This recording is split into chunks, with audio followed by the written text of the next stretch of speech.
On April 26, 1986, at exactly 1:23 a.m., inside Reactor 4 of the Chernobyl Nuclear Power Plant, something went terribly wrong. What began as a routine late-night safety test turned into one of the most catastrophic explosions in human history. Without warning, the reactor surged out of control. A massive steam explosion tore through the building, followed by a second blast that exposed the nuclear core directly to the open air. Pieces of radioactive graphite were thrown onto the roof and surrounding ground. No one inside the control room fully understood what had just happened.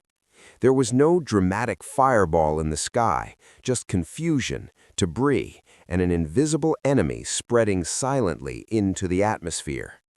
In less than a minute, the world had changed, but the people standing there had no idea they were witnessing the beginning of the worst nuclear disaster ever recorded. The explosion was not random. Engineers were conducting a safety test designed to simulate a power outage. The goal was to see whether the turbine could generate enough electricity to keep cooling systems running before backup generators activated. But to perform the test, multiple safety systems were deliberately disabled. Power levels dropped too low. Then operators attempted to raise them again, pushing the reactor into an unstable state. The RBMK reactor design had a critical flaw. At low power, it became dangerously unpredictable. When the emergency shutdown button was pressed, it did the opposite of what it was meant to do. Instead of stopping the reaction, it triggered a sudden power spike. Within seconds, fuel rods shattered, pressure skyrocketed, and the core exploded. It was a chain reaction of design flaws, miscalculations, and human decisions. The disaster was not caused by a single mistake, but by a system built on dangerous assumptions. Within minutes of the explosion, local firefighters arrived at the scene. They believed they were responding to a routine electrical fire. No one warned them about radiation.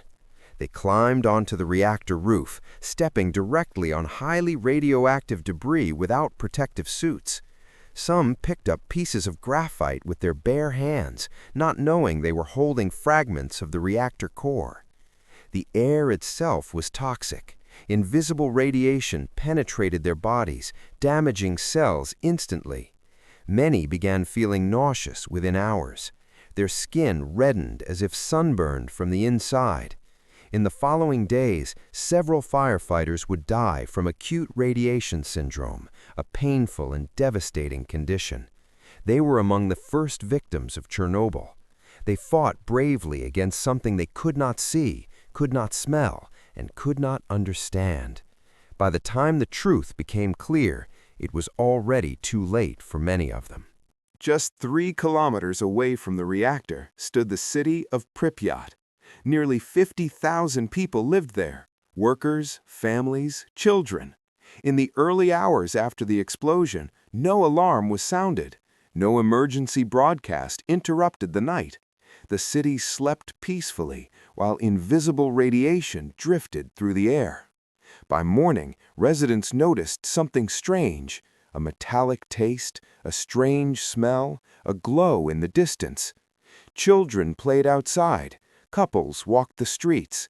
No one had been told the reactor core was burning in the open. Radiation levels were rising rapidly, far beyond safe limits, yet life continued as if nothing had happened. It was not until 36 hours later that evacuation buses arrived. Officials told residents to bring only essentials. They would return in a few days. They never did. Pripyat became a frozen city, abandoned in a single afternoon. In the hours after the explosion, Soviet authorities chose silence. Local officials hesitated to report the full scale of the disaster. Radiation readings that were dangerously high were dismissed as equipment malfunction. Meanwhile, radioactive clouds were drifting across Europe. The truth could not be contained for long. It was only when radiation alarms were triggered at a nuclear facility in Sweden that the international community began asking questions. Confronted with evidence, the Soviet government was forced to admit that an accident had occurred. But even then, details were minimized. Trust eroded rapidly. Citizens began to question what else had been hidden. Chernobyl did not just expose a reactor core, it exposed the dangers of secrecy in a system that valued image over transparency. As the scale of the disaster became clear, hundreds of thousands of men were mobilized. Soldiers, engineers, miners, and volunteers were sent to contain the catastrophe. They became known as the liquidators. Their mission was nearly impossible.